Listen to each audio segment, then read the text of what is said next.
Hello partner, this is Mentor Grace. Before tayo mag-start, gusto muna kitang i-congratulate dahil isa ka sa mga nag-click sa mga advertisement ko online through my Facebook page. And maybe ako mismo ang nakapagsagot sa inquiry mo or isa sa mga business affiliate ko online or mga coaches ko which are my virtual assistants.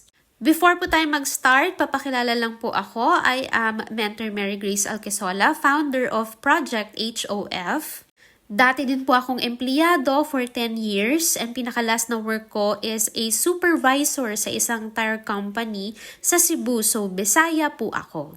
Dating nangungutang lang din po dahil kulang ang kinikita sa pagiging supervisor because may mga kapatid akong pinag-aaral sa high school at college.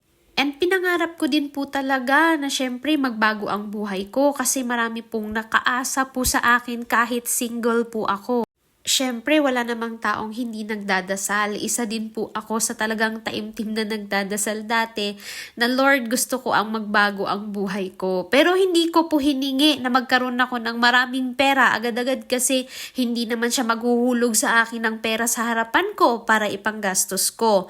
Rather, pinagdasal ko na magkaroon ako ng dagdag na pagkakitaan or oportunidad kasi sa panahon ngayon hindi na po uso ang isa lang na source ng income. Kasi pag nawala po ang trabaho dahil hindi natin alam, kagaya nung nag-pandemic, hindi po handa lahat ng mga tao. Nung nawala ng trabaho, wala din pong nangyari. Kaya ginul ko and pinagdasal ko magkaroon ng dagdag na oportunidad para gawin ko sabay ng pagiging empleyado ko part-time. Kahit sobrang busy ko, 5 a.m. pa lang po, gising na ako, magta-travel ako ng 1 oras, papunta sa trabaho. 12 midnight na po akong natatapos, uuwi pa ako ng bahay, magta-travel na naman po. Ganun po ako ka-busy at ganun po ka-risk, kataas ang risk ng trabaho ko po dati. Pero sabi ko, para sa pamilya, para sa pag-angat at pag-asenso, gagawin ko lahat at wala akong hindi kakayanin. Kasi napakahirap po, maging mahirap, naranasan ko na po talaga yan. Bakit po need natin ang passive income? Para po soon magkaroon ka ng ipon na malaki habang bata pa, kung bata ka pa or kung adult or retiree ka man, importante na may ipon. Para soon hawak mo na ang oras mo at ikaw naman talagang maging amo ng sarili mong buhay. Para magkaroon ka ng time and financial freedom, masarap po talaga na habang kumikita ka na enjoy mo anytime mo gusto yung kinikita mo. And syempre, para yung mga bagay na hindi mo na-achieve ngayon dahil sa kakulangan sa pera, ma-achieve mo siya in 1 to 2 years or 3 years time. Gaya ng magkaroon ng sariling lupa at bahay, comfort sa pag-travel, kagaya ng sasakyan, at kung ano pang mga gusto mong ma-achieve sa buhay. Maganda po na ang plano natin is achievable siya. And ngayon pa lang, nakapag-prepare na tayo. Kasi ang preparation po, hindi naman po yan ginagawa on the day na gusto natin may changes. Ginagawa siya before pa lang natin gustong masimulan ang changes ng buhay. Dito naman po alamin natin usually kung saan napupunta yung kinikita natin. Hindi ko naman po sinasabi na lahat ganito ang sitwasyon, but most po kasi sa mga nakakausap ko, ganito ang nangyayari. Pag nagpadala po sila ng kinikita nila or sahod nila, pinakaunang ginagawa, yes, magpapasalamat yung tumanggap kasi natanggap na nila. Pangalawa po, bibili po yan ng kung anong mga snacks na kailangan nila at gusto nila, kahit hindi naman kailangan at pwede naman umuwi agad para makatipid lang. Budget 500 pesos kada kuha ng income kada buwan. Total sa isang taon 6,000 na din yan. Next naman po sa bahay na gastusin. Hindi ko naman sinasabing hindi pagandahin ang bahay mo, pero minsan may ginagastusan tayo na hindi naman masyadong kailangan at urgent, pero nakakagastos tayo kahit 5,000 sa loob ng 1 taon. Bills, minsan hindi na kontento sa data, may wifi pa.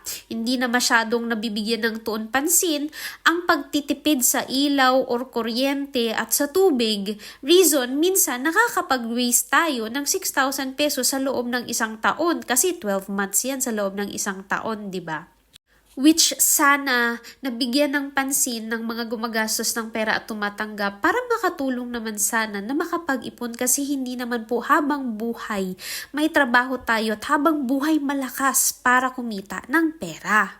Next po, damit. Panigurado tayong mga breadwinner o yung mga nagsusumikap at nagsasakripisyo, yung damit pag-alis, ganun pa rin. Pagbalik, same pa rin. Pero yung mga nandito at tumatanggap, maya-maya may bago. So, sana makapagtipid kahit 12,000 sa loob ng isang taon. Kasi kung kikwentahin natin, ilan yung nabibilhan natin para lang maging presentable sila. Well, tayo, nagsusumikap, nagsasakripisyo. Education, which normal naman, pero kung sana nakakapagtipid, edi maganda. Pero sabi nga ng karamihan sa mga nakausap ko, mas magaling daw gumastos yung mga hindi naman nagsakripisyo kesa sa atin na mga nagsakripisyo. Gadgets, minsan mas maganda pa ang cellphone nila kesa sa cellphone natin. Appliances, na hindi naman kailangan pero nabibili. Lifestyle, sa birthday or kung anumang mga event sa buhay, minsan nakakabili pa ng mga hindi naman masyadong kailangan at hindi naman talaga urgent. Minsan, malayong relatives na, tayo pa yung gumagastos. Pag-aakalang milyonaryo tayong mga breadwinner and tayo talaga yung aasaan, hindi naman nila naisip na hindi naman forever may trabaho tayo. Kailangan din natin magtipid para sa future natin, mag-ipon para sa future kasi may mga goals din naman tayo. Sa mga travel nila, minsan kailangan magtipid na sana pero hindi nagagawa. Bonding at kung ano-ano pa. Minsan, kung if ever may kapatid or may anak ka, 'di ba? Pati pang date sa'yo pa nanggagaling. Pero yung mga bagay na yan na hindi naman na natin responsibility, pero tayo pa rin yung gumagastos without us knowing at hindi natin alam. Imaginein mo po ha, kung ito-total mo po yan, akala mo kulang ang kinikita mo, pero kung iisa-isahin mo sa mga nagagastusan, aabot kahit 94,000 sa loob ng isang taon. Pag kinwenta mo yan times 2 years, sa loob ng dalawang taon, 188,000. Kung nilagay po natin yan sa isang negosyo, pwede pa tayong kumita at pwede pa yan magkaroon ng profit.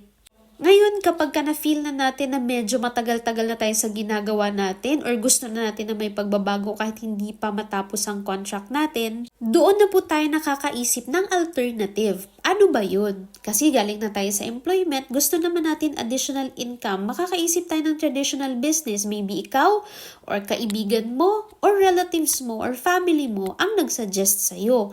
Pero minsan kung sino pa yung nagsasuggest, sila pa yung mga wala naman talagang background at wala pang napatunayan sa pagpapatakbo or pagpapalago ng isang negosyo.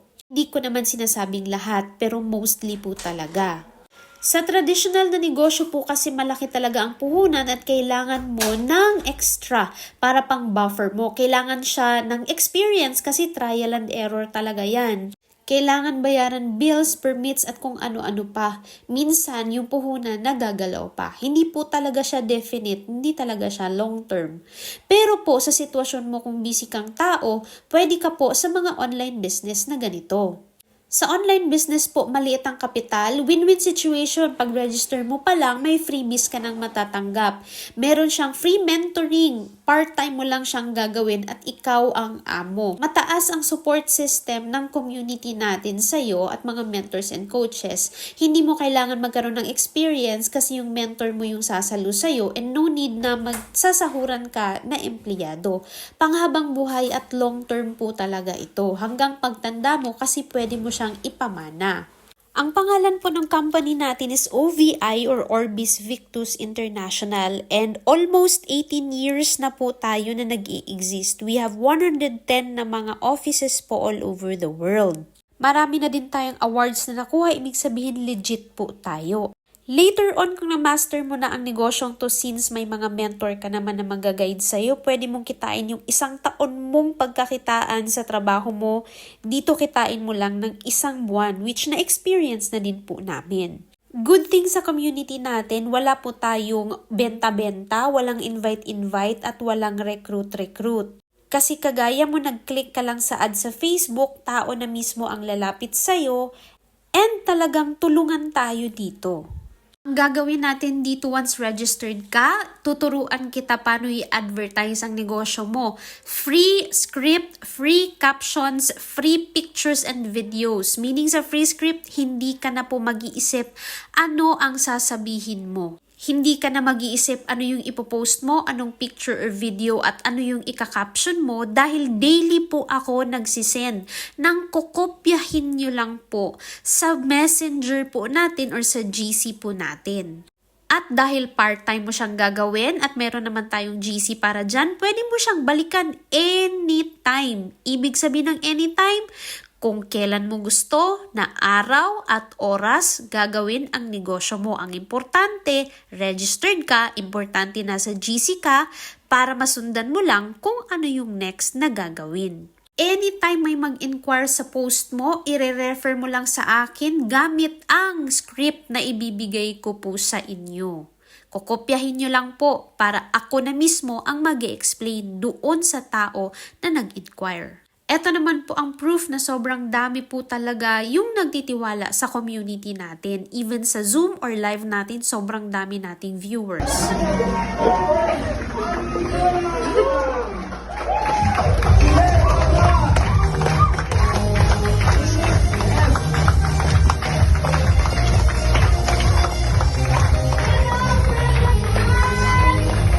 Kaya sure po ako na nasa tamang tao, community at grupo ka po mapupunta at mag-guide sa'yo. So paano ka makakapag-start sa community natin? Bibili ka lang po ng legit ID number sa ating legit na coach, online affiliate part-timers, or ating mga virtual assistants or sa akin po mismo. Nagkakahalaga po ito ng 42,000 pesos. At ang potential income niya is 350,000 hanggang 500,000 sa loob ng isang taon. May 3 branches ka na po niyan at ang good news, meron tayong promo for this month na 30,000 pesos na lang po instead of 42,000 pesos. Same ang kikitain mo, 350k hanggang 500,000 sa loob ng isang taon. Makipag-cooperate and coordinate ka lang po sa akin. Sa nakita mo po kanina computation, sa nagastos mo na po na hindi mo man lang napansin, dito po puhunan na po yan sa negosyo, napakaliit lang po talaga. And naniniwala ako pag gusto, may paraan po talaga para sa pag-asenso. Kesa naman po wala tayong gawin. Ang importante, meron ka na pong opportunity nakita sa community natin. Ang kapalit po niyan outright worth 6.5 million na insurance for the whole year. Siyam po kasama ka na doon at ang family members mo. Sulit na sulit talaga. Insured ka na at family mo, secured at may negosyo ka pa sa halagang 30,000 pesos sa promo natin. Kung naalala mo po kanina, bawat referral mo ang pwede mong kitain sa kada taong mag-register under sa'yo, 6,000 pesos po. Example, sa loob ng isang buwan may 4 na mag-register. Total of 24,000 sa loob ng isang buwan ang kikitain mo. Part-time lang po yan. Meaning, anytime or any day mo po pwedeng gawin ang negosyo. Another, meron pa tayong match sales bonus na pwede pong umabot, total ang kikitain mo 547,000 sa loob ng isang taon. Malaking ipon na din po yan para sa mga goals na gusto mong gawin. Imaginein mo kung ganyan ang kikitain mo kada taon, anong goal kaya ang ma-achieve mo every year? Kesa naman aantayin mong makapag-ipon ka. Kung let's say example, gustong malakihang negosyo talaga, kung gusto mong kitain ng first million mo sa loob ng 2 years, pwede kang mag 7 accounts. Kung gusto mong kitain ang first million mo in 1 year time, pwede kang mag 15 accounts. Kung gusto mong kitain ang first million mo sa loob ng 6 months, pwede kang mag 31 accounts. At kung yung 1 million mo gusto mong kitain in 3 months to 6 months time, pwede kang mag 65 accounts kung negosyo talaga ang habol mo. Pag nag-register ka na po, bibigyan ka ng username and password para ma-access mo ang ating webpage. Diyan mo makikita ang takbo ng negosyo mo. Mula sa pinakamaliit at pinakamalaking income mo sa loob ng isang araw, isang week, 1 month, or 1 year time. So, paano makukuha ang income? Just like any others, pwede mo po siyang i-request na through cheque. 1 to 2 weeks po ang processing. Pwede naman po i-connect natin sa iyong bank or kung may BDO ka para diretso po sa BDO mo ang kikitain mo. Kung ibang bangko naman po, pwedeng i-cheque mo na din. Dati na din akong na-share ng ganitong business sa online pero hindi ko siya na-appreciate kasi wala akong pera. Busy sa work at walang experience or idea sa negosyo. Pero na-realize ko, kung gusto kong may magbago sa buhay ko, kailangan kong gumawa ng pagbabago at mag-take ng risk. Kailangan maging risk taker tayo at matuto tayong sumugal ng paulit-ulit kasi yan naman talaga ang ginagawa ng mga successful na tao. Walang pera, kaya nga mga opportunity para kumita ng pera. Tsaka pansin mo, ang dami nang dumaan sa kamay natin, wala naman ng pagbabago. Need lang ng prioritization at idea paano makagawa ng paraan. Buhay nga, tinataya natin para kumita lang, eto pa kaya, pera lang. Kaya naman gawa ng paraan. Maliit lang po kung tutuusin ng bibitawan kasi negosyo naman ang pinag-uusapan natin dito. Kung pag-iipunan mo naman, maganda naman yan. Pero napansin mo, sa ilang taon hanggang ngayon, wala pa ring ipon kung meron man maliit lang. Pwede mo siyang idagdag sa priority mo. Kasi what if ang opportunity na to magpapabago sa buhay mo? Kasi sure ako pag nagtagumpay ka dito, magkakaroon ng solusyon ng lahat ng mga kinakaharap mo at kung ano man ang goal mo sa buhay. Pag priority siya, ibig sabihin, gagawan mo talaga siya ng paraan. Tayong mga Pinoy, wala naman talagang pera. Hiilan lang naman ang meron kasi di naman tayo tinuruan para i-handle ng maayos ang finances natin. Pero sure ako, marunong tayong gumawa ng paraan. Nakakaisip tayo ng mga idea kung ano ang pwedeng gawin natin. Kung concern naman natin busy tayo, normal yan kasi binenta na natin ang mga oras natin sa mga amo natin. Wala talaga tayong freedom. Pero ang tanong dun, hanggang kailan natin gugustuhin na hawak ng ibang tao ang oras natin? Minsan oras na lang ng pahinga ang meron tayo. Kung wala ka namang experience or idea, all the more gawin mo ito para matuto ka. Basta willing ka lang din maturuan. Gaya ng sabi ko, anytime and any day, pwede mo siyang gawin. Ginagawa ko ito kasi breadwinner ako at mahal ko ang pamilya ko. Maikli lang ang buhay, bilisan natin na ma-achieve ang mga pangarap at goals natin para maabutan pa ng mga mahal natin sa buhay yung success natin. Kagaya ko, hindi na naabutan ng papa ko. Sabi ko nga kung sana mas maaga kong ginawa to, buhay pa rin sana ang papa ko ngayon. Kasi totoo naman talaga, isa sa mga nagpapahaba ng buhay ng tao, pera. Kasi ako nag-nursing ako, kitang-kita ko kung paano nawawalan ng buhay yung mga taong walang pera. Ay, wala sa oras. So hindi lang po pera ang pinag-uusapan natin dito. Oras na ma-save natin para ma-spend time pa natin na mas mahaba sa mga mahal natin sa buhay. May opportunity naman Why not i-grab natin? So, kailan ka po mag-start para masimulan na kitang mag-guide at maturuan sa community? Reply ka agad para sa reservation ng slots mo.